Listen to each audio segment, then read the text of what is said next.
સર્વાધાર સર્વોપરી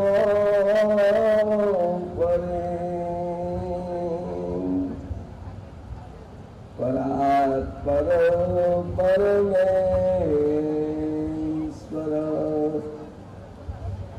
નમો શ્રી કૃષ્ણ નારાયણ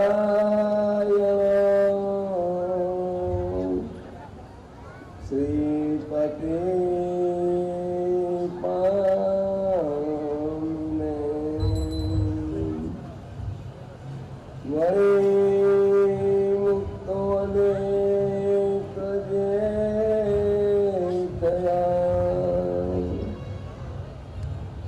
વંદો કે ધામ ધામને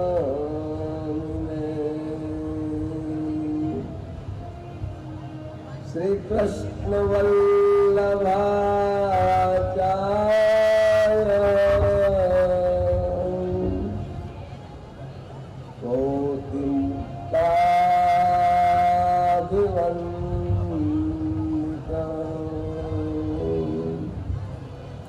ધામ ધામેશ્વર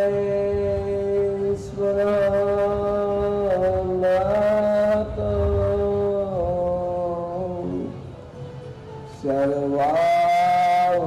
સર્વાવતાર કારણમ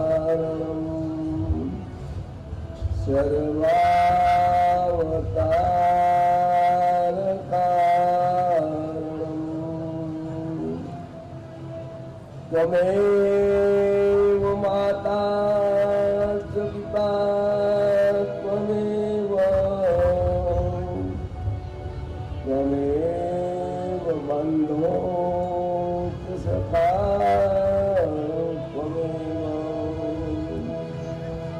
ત્વમેવ વિદ્યાદ્રવ્યમ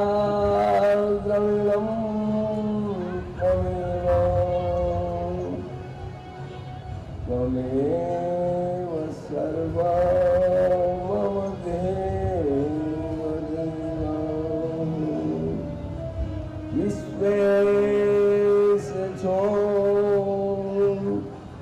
સકલ વિશ્વકણા વિધાતા દાતા ત્વમે સકલ મંગલ શાંતિ દાતા માટે તમારું કરુણાનિધિ સત્ય નામ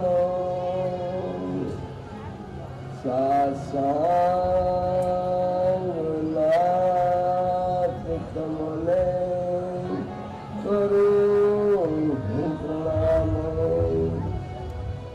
અજ્ઞાન પાસ કરુણા કરિતા નાખો નિત્ય પ્રભુ તમ પદે મમ વૃત્તિ રાખો ભક્તોનું પાલન કરો પ્રભુ સર્વરામ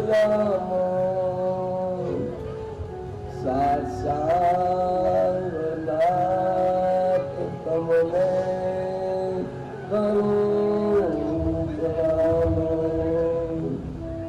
કાલ માયા પાપ કર્મ સત્રુયામ્ય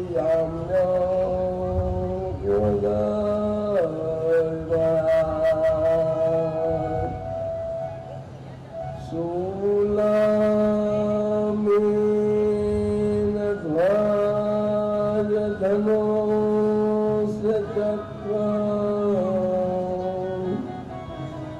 સ્વસ્તિ પ્રવાહ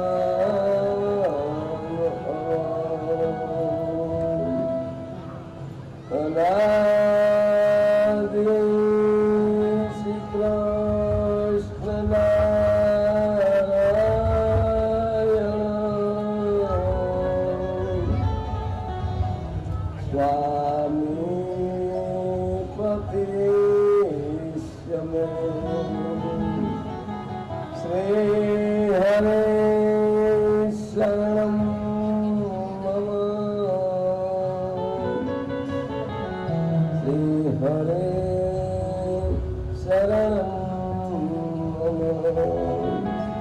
શ્રી હરે શરણમ મમ.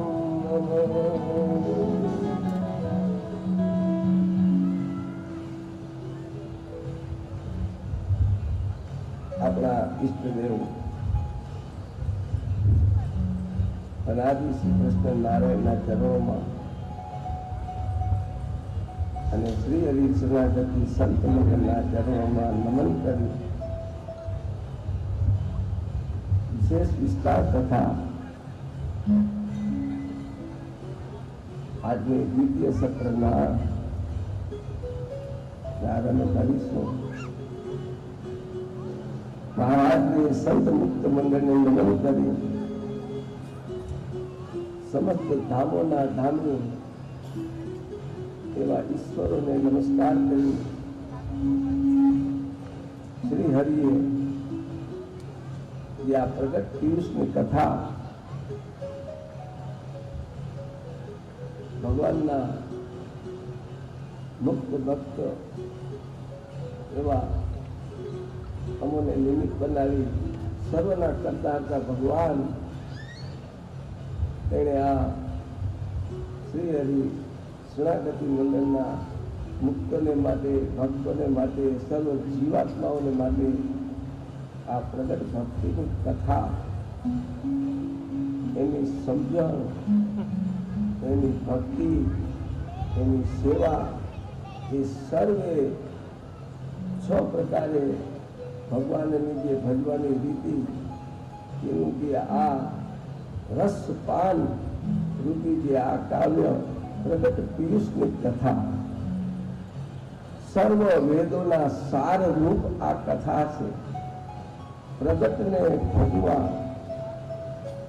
મહારાજ કે કઠિન છે પણ ભગવાને જેને સાક્ષાત મળ્યા છે એવા ભગવાનના સંતના યોગે કરીને પણ આ કથાનું શ્રવણ કરેથી આ પ્રગટ ભગવાનનું શ્રવણ કર્યાથી પણ મોક્ષ થાય છે, ઉદ્ધાર થાય છે એવી આ કથા એનું થોડીક મંગલાચરણ શ્લોકમાં આપણે પઠન કરીશું. તે પહેલા 2 મિનિટ જ ભગવાનની ધૂનનો આરંભ કરીને આપણે કથાનું શ્રવણ કરીશું. હરે કૃષ્ણ હરે કૃષ્ણ બાલ કૃષ્ણ હરે હરે કૃષ્ણ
પામીને સાક્ષાત હરિ કૃષ્ણ પોતે અવતારે પરિબ્રહ્મને આવ્યા મળ્યા સંત રૂપે નમો સમર્પી જીવનને પરોક્ષની તુલના થકી પામી હે અહીં ધામની દેહ મૂર્તિના ધામ અક્ષર બ્રહ્મ અને ગોલોક વૈકુંઠ આદિ જે પ્રત્યક્ષ ના છે સર્વતે આ પ્રભુ પૃથ્વી માહિતે પરોક્ષમાં ભજન કરેથી બહુ દાખલો કરતે પણ પ્રભુ પ્રાપ્તિ ન થાય એવી સહેલી પ્રાપ્તિ આ પ્રત્યક્ષ ભગવાન આપણને મળ્યા છે એની જે સેવા ભક્તિ કરી લીધી છે એની તુલના તો બીજી કોઈથી થતી નથી. એ રીતે ધામોના ધામે અવતારોના અવતારી અનેક વાસુદેવો અનેક કૃષ્ણો અનેક અવતારો જેમાં લીન થાય છે પ્રગટે છે એવા અનાદિ શ્રી કૃષ્ણ નારાયણ પરાત્પર ભગવાન આપણને મળ્યા છે. આ પૃથ્વીમાં વિચરે છે. વાસુદેવાદિથી પ્રગટાય રે અવતારો તે માલિના થાય રે સર્વે સૃષ્ટિને ઉપજાવે એ હરે સૃષ્ટિમાં આવી વસે તે હરે તેણે ધાર્યા સંખ્ય સ્વરૂપ રે જે છે ધામા ધામીઓના જે છે ધામા ધામીઓના ભૂપરે જેની આજ્ઞાના કાળા કર્મ માયા રે શક્તિ સામર્થ્ય ઈશાદિશો માયા રે દિવ્ય સ્વામી તે મુક્તોએ સેવ્યા રે ઈશ્વરોએ દેવોએ વિનવ્યા રે. કેટલી સરળ અને સમજાઈ જાય એવી આ પ્રગટ પુરુષની કથા કોઈ ભાવાર્થની જરૂર ન રહે એવા આપણે ભગવાને આવા સરળ શાસ્ત્ર અને સારમાં સાર એવો સરળ અનુવાદ કરીને અને પોતાનું જે નિચોડ પણ આપીને બસ હું બેઠો છું એની મારી ભક્તિ કરી લ્યો. આવા અનેક અવતારો અમારી સેવામાં અસંખ્ય રૂપે રહે છે એવા ભગવાન આજે તમારી આગળ તમારી ઈચ્છા મુજબ એ સેવાઓને અંગીકાર કરે છે.